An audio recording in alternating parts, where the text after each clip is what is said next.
What's going on, everybody? Welcome back to the Fragrance Fraternity. Thanks for spending some time with me today. I got 5 awesome scents I'm going to tell you about because I was tagged by the one, the only, Dedrick L. Hicks Jr., the king of the Smell Good family, the author of the Hoochie Daddy Season movement. You got to check him out if you haven't yet.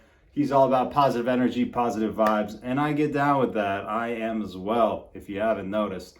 Hit that like and subscribe button if you haven't yet. Join the only fraternity in the world that talks about fragrance. And why the hell not? Because we like to smell good out there, don't we? So, the topic, 5 fragrances that are underrated, much like this channel, you might say. They're going to have you smelling great. That's all I give you. I only give you guys fire. I don't recommend anything but. You know how we do it over here. So, without further ado, without me rambling too much, let's get started here with Attar Khaltat Night. So you may have never seen this fragrance or heard of it, and I try to give you stuff that you don't really hear too much about, hence the video topic.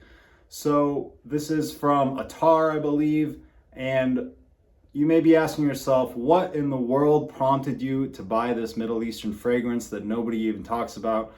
It was Mr. Joel's Matrix. If you guys are in the fragrance community or in the online live stream chats like I like to be in from time to time, you may know a young fellow by the name of Joel Matrix, who gives awesome fragrance recommendations. There was a lot of talk about cherry fragrances and specifically about French Defense being the best cherry fragrance on the market. And Joel was always quick to mention Attar Khaltat Night as something that rivals French Defense as being the best cherry fragrance, one that we all have to try.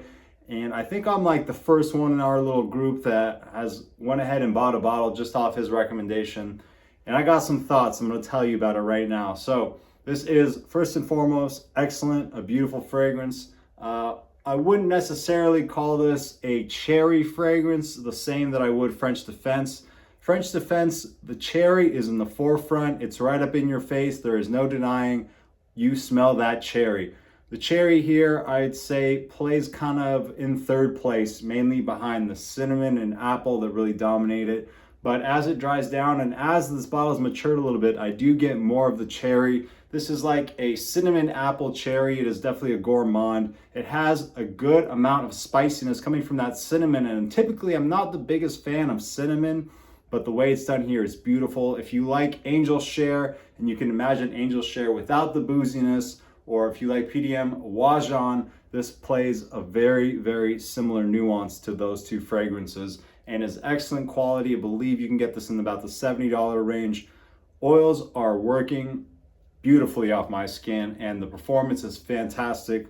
Definitely more of an evening time scent, definitely more of a cooler weather scent, but something that if you enjoy a really solid gourmand, if you enjoy a really solid cinnamon apple cherry combo in a fragrance, and you think those Yankee candles, those cinnamon apple Yankee candles smell good, this is one you might want to consider adding to your collection.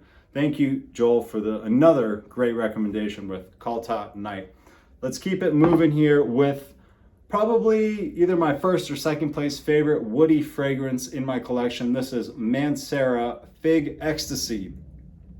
I sent this bottle to Dedrick, looking forward to hearing his thoughts. He told me on the next What's in the Bag episode he's going to talk about it, so I'm excited to see what he thinks. I'll tell you what I think. I think this is an absolutely stunning fragrance, one from Mancera that doesn't get enough love. You know, when you think about Mancera and you hear recommendations from Mancera, people are always talking about Cedrat Boisé, maybe they mention Instant Crush, I don't even know, maybe Sicily, whatever the top recommendations from Mancera are. Fig Extasy is pretty much almost never mentioned in that lineup, and I think it deserves to be. This is a perfect type of signature scent worthy fragrance for a guy. You do get the fig, but it's not a typical fig that can come across a little bit strange. You know, a fig is kind of a little bit different of a note, and a note maybe someone who is a little bit more experienced would venture off into in the fragrance game. But the way it's done here, it's more of a milky, creamy sweetness that comes from the fig, and a bit of this creaminess. It has that kind of lactonic feel to it, which I really enjoy, mixing with the woodiness. Dominant woods mixed with a creamy and slightly sweet milky fig just is ecstasy, like the bottle says. A really beautiful fragrance that you need to get your nose on if you enjoy the style of perfumery that comes from the house of Mancera and you haven't tried this one yet. I think you really should. This is Fig Extasy from Mancera. Excellent fragrance. Let's keep it going now with a fragrance that it's definitely not the season for, as I'm filming this in summer, but I don't care because it's so good. I wear it anyway. This is Bleu Noir Parfum from Narcisso Rodriguez. Very long name of a fragrance, but it's certainly worth the money that you pay. I think you can get this under $80 and the quality is on point. The value is excellent here, as is pretty much the case with all of these Bleu Noir fragrances. So if you like Dior Intense, if you like Valentino Uomo Intense, if you like a really solid iris powdery type fragrance, this is one you got to get your nose on, sample it, see how you feel about it. If you're a big fan of the powdery fragrances like I am, I think you're gonna enjoy it just as much. You also get a nice suede nuance in this, which kind of reminds me of the suede from Armani Code Absolute. Doesn't smell like that, but just that suede nuance does remind me of that a little bit. And it's in that same, I guess, situation that you would wear in Armani Code Absolute. You'd wear this in the same type of situation.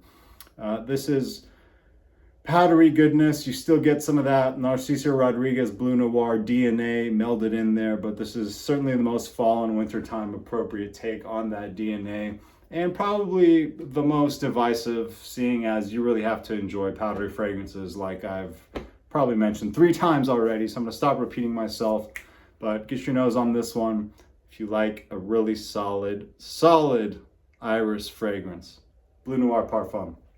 All right, next one is a discontinued fragrance, sadly discontinued, but it still does pop up from time to time. And the most beautiful bottle in my collection, this is 1 Million Cologne, the only 1 million that I'm aware of that has an actual cap. This is a very old bottle that I've had for a very long time. At one point in time, this was my signature scent, and it worked wonders for me. This was before I became a frag head, before I developed this addiction that we all like to relish and share for whatever reason. When I was just a normal person wearing fragrance, the normal amount, I was wearing 1 Million Cologne a lot back in my college days. This was great for going out to parties. This was as good as a daily wear. This was pretty much every single situation, my signature scent type of fragrance. So you get an aquatic rose type note here, mixing with some sweetness from 1 Million, as they're all pretty much known to be sweet fragrances. But the rose here is easy to pull off, doesn't come across too feminine like some rose can. And rose, again, is not one of my favorite notes, especially lately. I've really gravitated away from rose because rose, to me at least, can become very feminine very easily, especially if it's at the forefront of the fragrance. But for whatever reason, the way the rose here is working here, it's kind of like mixed with the Invictus Aqua type style freshness, that it just works for me. The blend is great. If you can get your hands on a sample of this, I recommend it. Or if you can still find a bottle, I think this is just such a slept on, beautiful fragrance and bottle. 1 Million Cologne, a great rose aquatic fragrance. Last one, definitely not the, didn't rank these like in order of best to last. I just picked them up and spoke about them as I may. But this is Michael Malul and Gent Scents collaboration. This is Edgewater. I picked this fragrance up a couple of months ago in Las Vegas, and I pretty much have been using it ever since. That's a decent little dent in this 100 ml bottle that I've only had for less than 2 months, maybe like a month and a half. This has become my favorite green fragrance. This is kind of like Parfums de Marly Greenly, but you don't get as much of that like shower gel, or excuse me, like shampoo green apple type smell. Has a little bit of that character, but you get a whole lot more of the spices and a whole lot more woods. And to me, this fragrance is better than Greenly. I know that's kind of like blasphemy. There's a lot of Greenly fans out there, and I like Greenly too. But I just think that this takes a similar style of Greenly and just improves on it, because you get the added spice, you get the added woods. And if you've tried any of these collaboration fragrances that Ash has done with Michael Malul, they have something special about them. I swear. I love this, and I love Jet Black Enigma so much. The way that the spices and woods are blended together is really magical. Jet Black Enigma is my favorite woody fragrance besides Fig Extasy, and this is going to be my favorite green fragrance. So whatever the scent profile of this brand is doing, it's working for me a lot, because those are two fragrances from the brand that happen to be my two favorite fragrances in different categories, which is very rare to find. Anyway, if you like a solid green fragrance that you can also use as a signature scent, one that doesn't get enough love, get your nose on Edgewater. It lasts a long time. I get great performance here, and I've worn this going out, and it's worked for me with the ladies. I'll just leave it at that. People may not necessarily come out and tell you that you smell great, because it's not like, it doesn't command attention necessarily. It's more of like a subtle flex, like a low-key flex. Like, you smell good, and it's got that like kind of quiet confidence about it. If you're a guy who likes to kind of keep it low-key, but at the same time like to, you know, let it be known that you're wearing a fragrance and that you're smelling good, maybe you just don't announce your presence into the room. You kind of make your presence known, and then people kind of notice that just because of your aura and the energy you provide, not necessarily because you're a loud person, but you're just, once people do come across you, they notice, okay, this guy's got it put together. This is the type of fragrance that would really embody that type of down low type of low-key guy, which I like to consider myself as. You know, I kind of straddle the line between introvert and extrovert, as TLTG mentioned. That's the way he described me, and I tend to agree with that. So anyway, back to the rambling, which I like to do in these videos. Edgewater, sick fragrance, great green fragrance, nice woods and spices to go along with it. Good job, Ash. You did well on that one, my man. All right, that's it, guys. Thank you. Let me know down below in the comments, what's a fragrance that you think is underrated, underloved, underappreciated? Don't we all just want some love in our life? Let me know down below. I'd love to hear about it. Thank you, Dedrick, for tagging me. Let me tag some awesome other YouTubers here in the fragrance space. I got it written down over here. All right, Jeremy from the House of Colossus. I'd like to tag you, my man. He's been making videos again. It's good to see him back. Love his energy.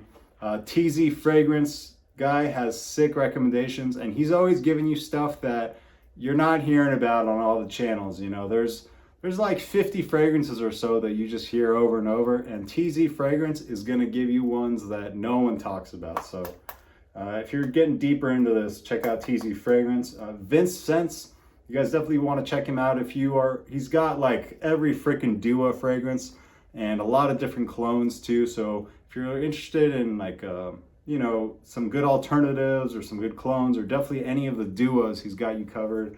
And then Mikey over at I Smell. He's been in the fragrance game a long time. He's very experienced, and he'll certainly give you some good recommendations, and he has great content as well. So I Smell, House of Colossus, TZ Fragrance, and Vince Scents are the channels that I like to tag. Hopefully you guys have some time to do this. Thank you for watching. I'll be coming at you hopefully soon with more content. And yeah, keep smelling great out there. Positive members of your community. Keep it real, folks. I'll see you on the next one. Later.